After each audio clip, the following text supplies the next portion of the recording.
Yun. Apat po yan. Kulay puti po kasi yung dalawa. Kaya hindi po ano, yan, apat po yan, yan. Yan. May itlog pa nga po pala dito sa parito. Meron pa pong itlog. Magpupundar po tayo ng dalawampung inakay. Pang south po at paka saka ano, pang entry po natin sa ibang club. Mag-e-entry po tayo sa ibang club. Yung ating po mga all bird. Ito po all bird po natin ito. Ito po ay kasabay po dapat noon. Sinasabihan ko naman po siya na wag lulubay. Siguro nakalimang ikot naman po rin. Bumaba na. Kitang-kita nyo naman. Hindi ho niya kaya, hindi pa ho kaya. Kaya hindi ko po siya sinasabay. Nandun na naman po sila sa parte ng bayan na yun. Yun ho, yung malayong yun. Nasa part po ng bayan. Talaga lang po hindi sila halos abutin ng ating camera. Pagkita po ng aking mata, ay dadaan po sila doon. Manood na lang po kayo ng bubungan. Yan po yung bubungan. Oh. Ito po yung aking loop. Ito po. Oh. Yan. Puro bahay na po yan. Oh. Palilit-litin po natin. Ayan. Para medyo maganda-ganda pang panoonin.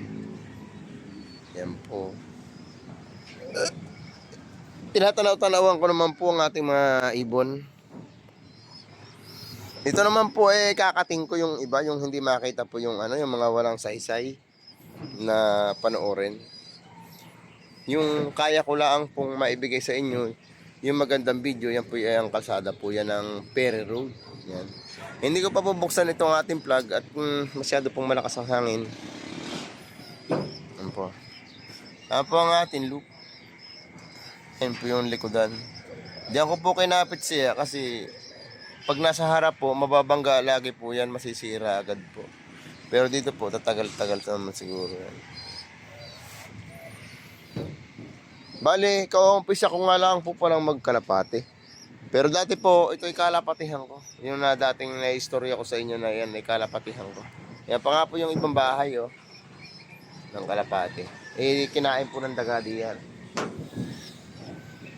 Kaya,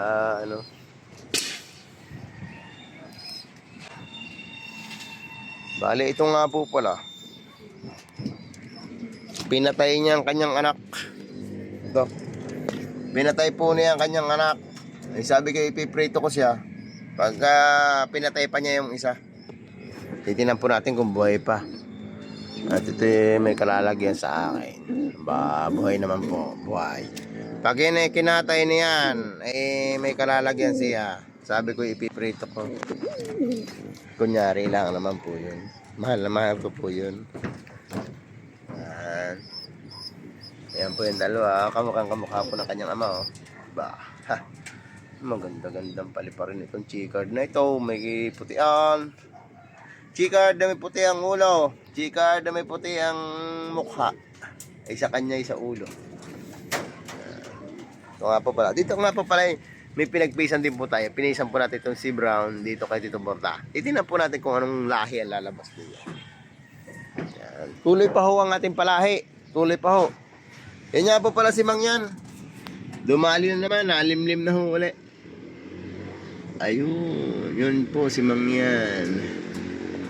Teho ha. At napakalabo po na ating camera.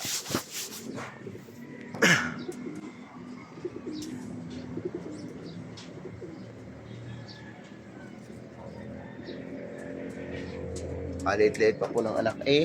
Ang kanya pong ama, ang nagsusubo lang po dito ay ang kanyang ama.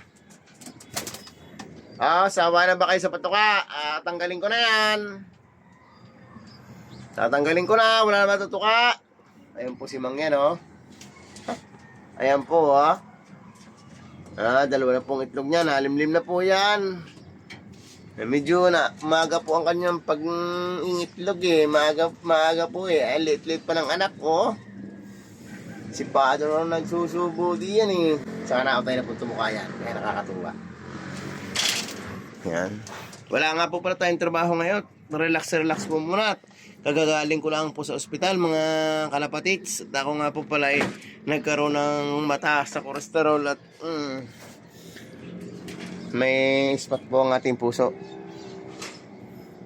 At saka po ang aking yung yan. Malapit na po ang ating kalapati.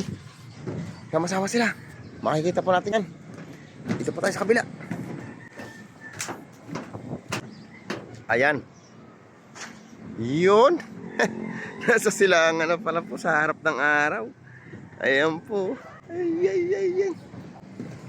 Ang gayong. Madyan na nating nakita eh. Ayun po, yun. Yun, sana.